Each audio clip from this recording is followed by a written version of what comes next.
Car l'amour de Christ nous presse, parce que nous estimons que si un seul est mort, de Corinthiens 5, 14.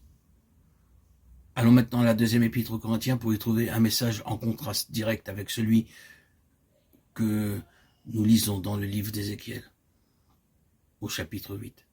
Le Seigneur a projeté sa lumière, nous faisant descendre à la place où nous ne pouvons que crier « Je suis trop peu de choses, je me condamne ».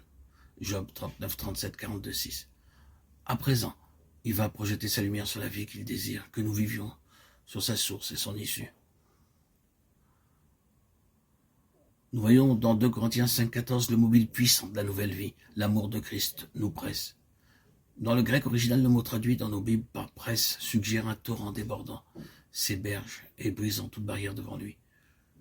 Ceci est l'opposé de l'image que nous avons vue du moi étriqué et égoïste, pleurant sur lui-même et faisant de lui le pivot de la vie.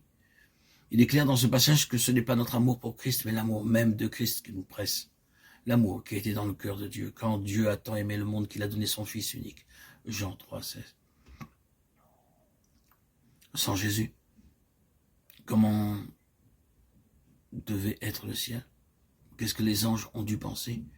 Voyant le Fils unique du Père marcher sur cette terre en forme d'homme, acceptant les limitations de notre humanité, suivant pas à pas le chemin de l'humiliation, se livrant lui-même entre les mains des créatures qu'il avait faites, restant impuissant dans ses mains, et permettant qu'il l'emmène et le cloue sur l'infâme croix. Oh, quel amour il y avait dans le cœur du Père pour livrer son Fils, pour vous et pour moi. Quel amour il y avait dans le cœur du Fils pour quitter son foyer et venir dans ce pauvre monde. Oh, l'amour qui le fit se dépenser en faveur des autres du matin au soir. L'amour qui attira les pécheurs à lui. L'amour qui lui fit recevoir ses pécheurs et manger avec eux. L'amour qui le poussa au calvaire tout le long du chemin.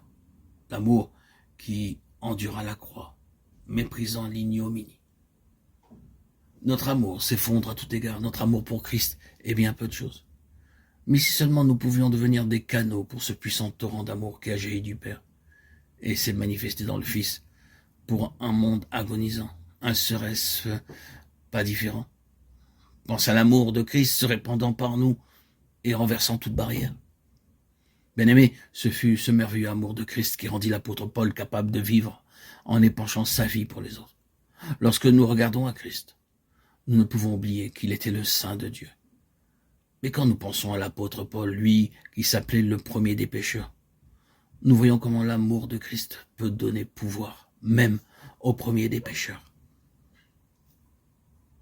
Il est impossible de susciter en nous cet amour. Nous pouvons dire combien méchants nous sommes, confesser que nous avons horreur de nous-mêmes et néanmoins rester aussi égoïstes qu'avant. Comment cette vie nouvelle va-t-elle devenir réelle en nous? Sans Jésus, vous ne pourriez connaître cet amour qui n'est pas charnel ni passionnel, mais divin.